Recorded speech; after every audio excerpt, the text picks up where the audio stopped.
Анагаахын шинжилгээ ухааны үндэсний их сургуулийн Совилхон сургалт судалгааны төвийн бүтээн байгуулалт эхэллээ. Монгол Улсын ерөнхийлөгч совилогчийг мэрэгшүүлэх, тасралтгүй хөгжүүлэх, эрдэм шинжилгээний ажил хийх боломж нөхцөлийг бүрдүүлэх зорилгоор энэ төвийг байгуулах санаачлага гаргасан юм а. Бүтээн байгуулалтыг эхлүүлэх ажилд ерөнхийлөгч оролцлоо. Тэрбээр энэ бол зөвхөн нэгэн барилгын эхлэл биш. Харин Совилхон шинжилгээ ухааныг олон улсын жишгт нийцүүлэн хөгжүүлэх судалгаанд суурилсан чанартай Совилхон тусламж үйлчилгээ төлөвшөж, совилогч нар тасралтгүй суралцах, сайн дурчлагыг түгээн дэлгэрүүлэх шин замналын эхлэл гэдгийг тодтоглоо. Анагаахын шинжилгээ ухааны үндэсний их сургуулийн Совилхон сургалт судалгааны төвийг бүтээн байгуулснаар нийт совилогч эмнэлгийн мэргэжилтнүүд мэдлэг, ур чадвараа тасралтгүй сайжруулах, нотлохоо түшгэлсэн Совилхон тусламжийг хөгжүүлэх, Совилхон эрдэм шинжилгээ судалгааг олон улсын түвшинд хүргэх, шинжилгээ ухааны технологийн олголтыг цаг алдалгүй нэвтрүүлэх, сайн туршлагыг түгээн дэлгэрүүлэх их чухал ач холбогдолтой гэдгийг бас дурдж хэлхийг хүсэж байна. Барилгын ажлыг хурдан шуурхай тасралтгүй гүйцэтгэж 2026 оны энэ өдөр тохиох олон улсын совилогчдын өдөр ашиглалтанд оруулахын төлөө холбогдох яам төрийн байгууллагууд онцгой анхаарч ажиллагаар болсон юм а.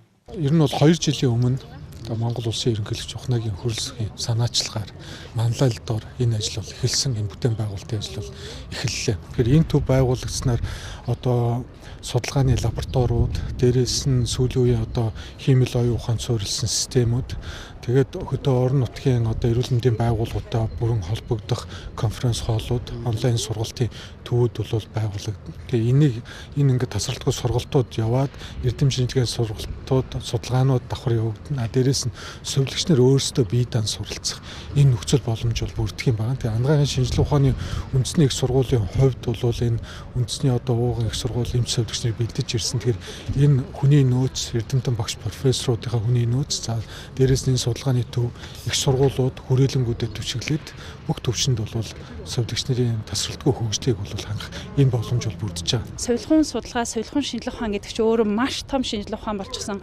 Бүх тусламж үйлчилгээ нотлохоо судалгаанд суурилж тэрний үр дүнд ингэж хэрэгждэг болчихсон ийм 90 цаг үед амьдарч байгаа учраас бид нар совилхон чиглэлийн судалгааг эрчимжүүлэх нь маш одоо хэрэгцээ шаардлага байгаа. Тэр зорилгоор бол энэ судалгаа гэдгийг бол зорилготойгоор өгсөн. Тэгэхээр энэ совилхон Ашуусын совилхон сургалт судалгааны төвийн гол чиглэл бол тасралтгүй сургалт, тэгээд судалгаа шинжилгээ. Совилхон сургалт судалгааны төв 8 давхар, нийтээ 4846 м2 талбай, 100 өрөөтэй, хоол сэргийн засгүй, хил засал, төрөлцсөн совилхон ур чадвар хөгжүүлэх, эмнэлзэн дуур аймал орчин, нийгмийн эрүүл мэндийн совилхуй судалгаа, инновац, бие даан суралцах төв зэрэгтэй байх юм а. Гэх юм бол 7 сарын 7 гэхэд бид нар каркас цуцралтын ажлыг дуусгачих бүрэн боломжтой. Өшөө цаашаа санхүүж тасрахгүй явах юм бол бид нар энэ жил намар гэхэд дулаан аваад ерөнхийдөө авчих бодолтой. Өвөлжөнгөө бид нар заслаа хийгээ явчих юм бол эх жил эртээ дуусчаар төлөвлөгөөтэй ажиллаж байна. Олон улсын чиг хандлагт нийцсэн иж уран төлөвлөлт орчин үеийн шийдэл бүхий ухаалаг систем тоног төхөөрөмжтэй совилогчдыг совилхон бүх шатны тасралтгүй сургалтанд хамруулж судалгаа хөгжлийг нь дэмжих чиглэлээр үйл ажиллагаагаа явуулах юм а.